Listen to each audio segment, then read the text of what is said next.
ഇപ്പൊ എങ്ങനെയുണ്ട്? ആശ്വാസം ഉണ്ടോ? ആന്റി എപ്പോ വന്നു? ആഹാ, എപ്പ വന്നൂന്നോ? ആന്റി മാത്രല്ല, അങ്കിളും ഉണ്ടായിരുന്നു. എന്നിട്ട് എവിടെ? അങ്കിള് ഡോക്ടറെ കൊണ്ടുവിടാൻ വേണ്ടി പോയി. ഡോക്ടർ വന്നായിരുന്നു? ഡോക്ടർ വരികയും ചെയ്തു. മോൾക്ക് ഇഞ്ചക്ഷനും തന്നു. കഴിക്കാനുള്ള മരുന്ന് വേറെയും തന്നിട്ടുണ്ട്. ഇപ്പൊ എന്തായാലും ചൂട് അല്പം കുറവുണ്ട്. ജെനി, ഒരു തുണി നനച്ചിങ്ങെടുക്കോ? ആ, ഇപ്പൊ കൊണ്ടുവരാം.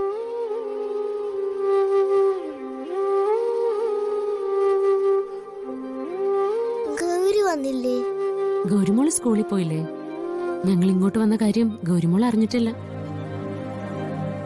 മോളിന്ന് രാവിലെ എന്താ കഴിച്ചേ? ഒന്നും കഴിച്ചില്ല.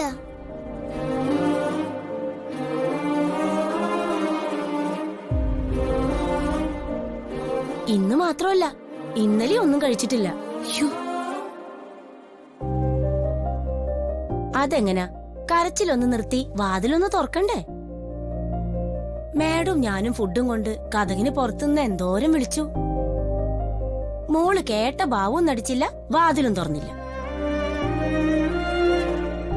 അമ്മയോടുള്ള പിണക്ക് മുഴുവനും കരഞ്ഞും പട്ടിണി കിടന്നും തീർത്തു. എന്താ മോളേത്? അമ്മമാരോടൊക്കെ ഇങ്ങനെ പിണങ്ങാമോ? മോൾക്ക് വിഷമമുണ്ടായതിനേക്കാളും എത്ര വലിയ വിഷമം അമ്മയ്ക്കുണ്ടായി കാണും.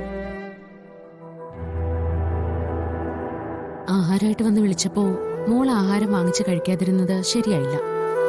Sorry aunty. ജെനി, ആ തുണി ചൂടുവെള്ളത്തിൽ മുക്കിയിട്ടും തരോ? ആന്റി, മോളുടെ ദേഹമൊക്കെ ഒന്ന് തുടച്ചുതരാം. ജെനി, കുറച്ച് ഐസ് വാട്ടറും നെറ്റിയിലിടാൻ ഒരു തുണി കഷ്ണം കൂടി ഇങ്ങെടുക്കണേ. ഐസ് വാട്ടർ ഞാനിപ്പോ കൊണ്ടുവരേ. ദാ